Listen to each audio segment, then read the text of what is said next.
Okay, good morning Year 5. I hope you're all well. I thought I would talk you through what I want you to do for your history task this week. So last week we were looking at the Battle of Marathon and you did some fantastic jobs making me some storyboards. They were absolutely brilliant, well done. What we're going to do today is a little bit different. So what you need to do is have a look at the PowerPoint with me because this is quite tricky. So I'm looking at the moment at the first slide that says the Battle of Marathon. It tells me that the Persian Empire was very big. King Darius wanted to continue to expand, so he decided to invade Athens. I'm looking at that slide at the moment. Now we know that because we learned about that last week. But a new fact we might not know is down at the bottom of that slide where it says the Athenian army was massively outnumbered. That means there were loads more Persian soldiers than there were Athenian soldiers. So let's have a look at the next slide because this is our task today.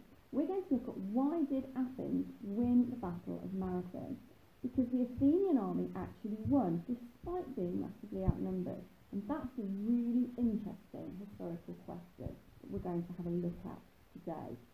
Go on to the next slide. So I'm on slide 3 now. And you can see the textbook explanation. So in a textbook about this battle, it says Athens was outnumbered, but because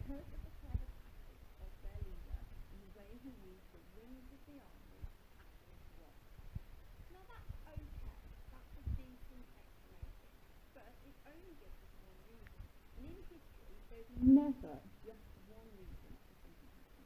So what we're going to do, what you're going to do, is you're going to beat the text. You're going to improve that explanation. It's quite tricky. Please don't worry. I know you're going to be able to do it, and I'm going to talk you through it so you'll be able to get it done, and you can send me what you've written, and then what we'll do next week is we'll have a look at some of the answers that you've sent me and we'll see what they've done really well and perhaps what we need to improve on them. So you're going to write, as it says there, you're going to write a short paragraph giving reasons why Athens won this battle, and you're going to make it better than the textbook explanation. So let's go.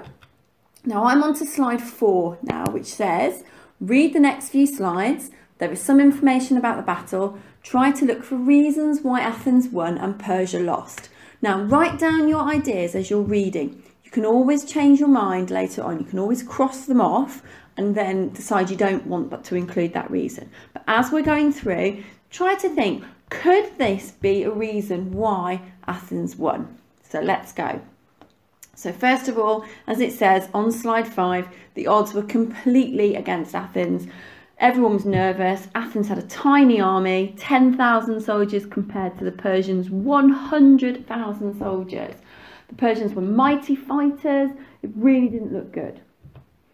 So we know from last week that Athens had asked Sparta for help. We learnt that story. I'm on slide 6 now. So we learnt that story last week. But as you know, going on to the next slide, the Athenians had asked for help, but the Spartans said they couldn't help straight away because they were celebrating a festival. So they would continue to celebrate their festival, and then once that had finished, then they would help. But actually, that's not very helpful because the Persian army are invading now. They haven't got time to wait for the Spartans to finish their festival. And going on to slide 8, it says that the leader of the Athenians actually didn't want to wait. He just wanted to get this done. He was confident they could win without asking for Sparta's help. Go on to the next slide. This is the guy in charge. He was the team leader. He felt he did a really good job. Next slide, slide 10. He mapped out the plan of his campaign and he ordered his army. So his tactics were organised. Next slide. He came up with a cunning plan. Let's have a look at it from the map on slide 12 and 13. See if you can work out what that plan was.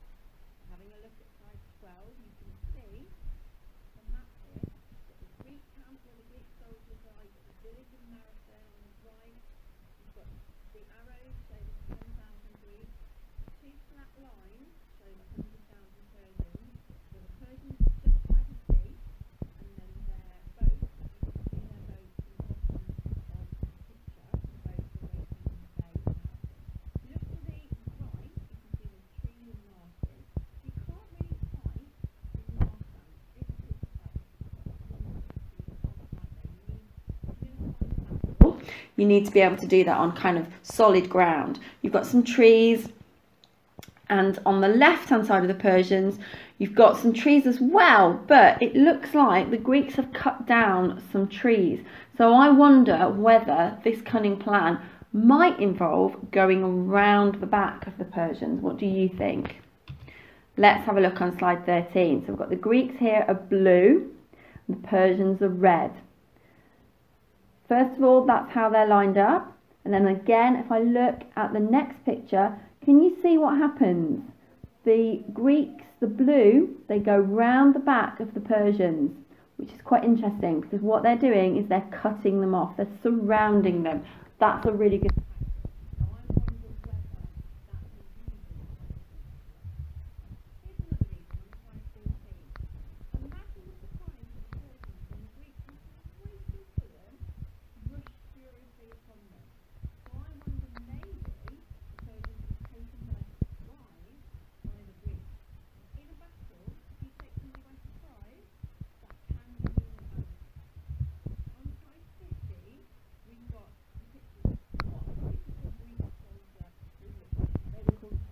Soldiers. So you can see they have swords, you can see they've got their face covering, you can see they've got shields. This one on the left has got an eye on it, you can see it's scary, like an evil eye. Frighten the other soldiers. And the one on the right has got, again, a face. Now the soldiers, the hoplite soldiers, would have painted their shields themselves. So you can see their weapons. Let's have a look on slide 16 at the Persians. So we've got here, Persian soldiers used cavalry, so horses in battle. That was quite normal. And then on the right of the picture, I can see a Persian soldier with a sword, a big long spear. But look at his shield. What is his shield made of? Well, I'm going to tell you in a little while what that shield is made of. Just bear with me. Have a little think. Does that shield look like a metal shield? Does it look like a wooden shield? Does it look like the same material as the Greek hoplite soldier's shield? Let's have a think. Okay. So I'm on slide 17, and as it says there, we talked about it a couple of minutes ago, the Persians were surprised.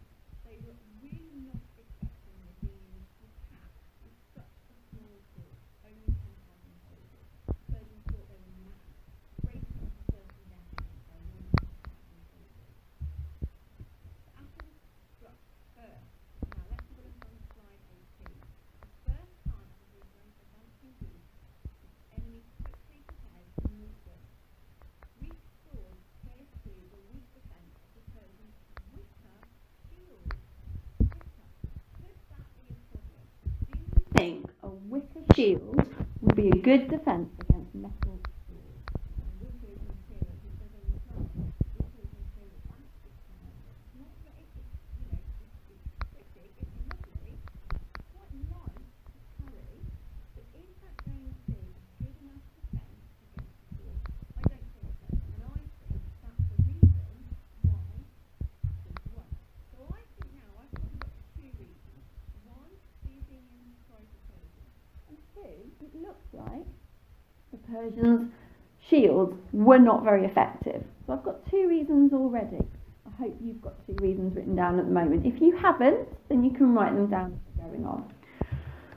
Right, I'm on to slide 19. Here's the cunning plan. So the Greek leader knew he was outnumbered.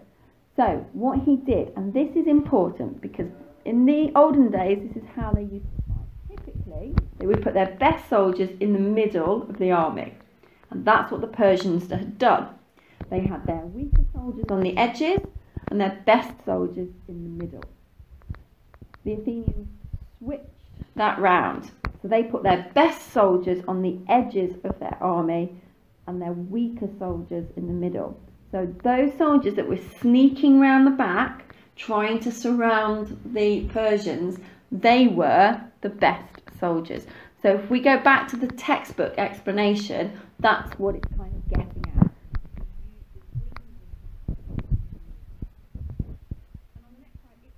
That worked. So I'm on slide 20 now. The Persians attacked and broke through the centre only to find themselves surrounded by the Greek wings.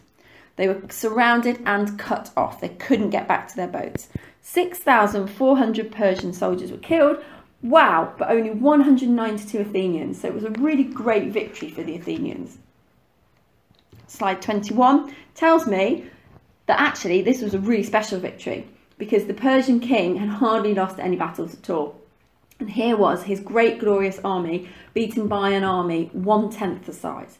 So I think we've probably got 3 reasons. Something about wicker shields, maybe the Athenians surprising the Persians, and obviously the tactic of using the stronger soldiers on the edge of the army to surround the Persians. But what I want you to do is I want you to have a look on slide 22. And slide 22 says there's some cards attached to the task. Now hopefully you've downloaded them. They're a PDF file attached to the Show My Homework task. I've got them on the next 2 slides if you haven't. But let's have a look at them. So these are more reasons. So we're getting a little bit more advanced now. This is a bit fancy in the history that we're doing. So let's have a look at these cards and see if we can find reasons from these cards and maybe try to group them. Maybe things to do with weapons, maybe things to do with tactics, maybe the Persian leader making bad decisions, maybe the Athenian leader making good decisions. We'll have a little look at them. So I'm on slide 23 and I've got cards 1 to 6 in front of me. So we've got the fact that the Athenian general knew about Persian weapons and fighting. He'd studied them. He knew how they worked. Card number 2, the place where the battle took place allowed the Athenians to wait safely until the right moment to attack. That's an interesting reason. Number 3, the Persian army was made up of fighting men from tribes that Persia had recently conquered. They may not have been so keen to fight.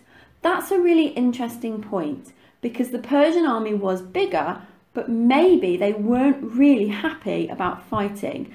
And it's harder to motivate your soldiers to fight and do their job if they're not very happy.